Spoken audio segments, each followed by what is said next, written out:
Hello there, welcome to all the business news set for publication on Thursday, August 18th. Now these are the companies we're going to be watching, and the first one on the list then is, it's Premier Oil, which according to the Telegraph is close to unveiling a £2.6 billion restructuring agreement with lenders as it seeks to avoid defaulting on its loans amid this low crude oil price era that we're in. And details are said to be coming out tomorrow when we have its first half results. Okay, moving on to the copper industry then, we've got copper giant Cas Minerals. It's added about 25% since the end of June. But moving forward though, shipments of copper and copper products into China are reducing. And this is a worrying trend and something to consider and monitor as we move forward.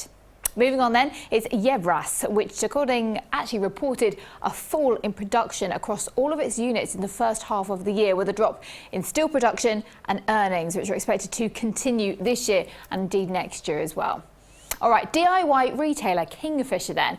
Now this is going to be hoping to prove that it's not exposed to Brexit, considering its connection to the house building sector. But obviously we'll get more clarity on this tomorrow because it's a trading statement for this one. All right, Brambles, which operates the world's largest pallet pool, as well as major crate and container pools as well. It's achieved a total shareholder return of 17.8% per annum over the past 5 years. It's up 22% since last year.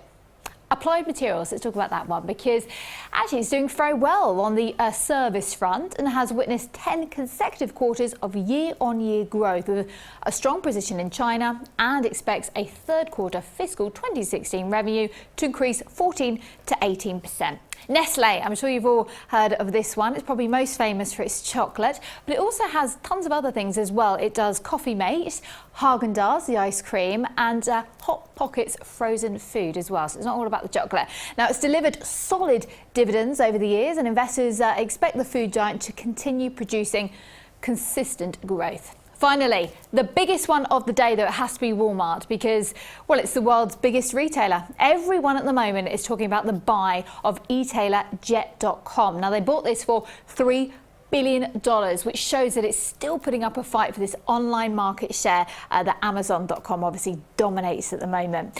Now, an interesting fact to play into this one is that Warren Buffett, who recently sold 15 million shares of Walmart stores, bringing its total stake in the retailer to just north of $40 million, which is a 27% decrease. I think this is really interesting because what does he know that the rest of us don't? I'm always interested in what Mr. Buffett does anyway. That is it for me. Thank you very much indeed, and come back tomorrow if you can.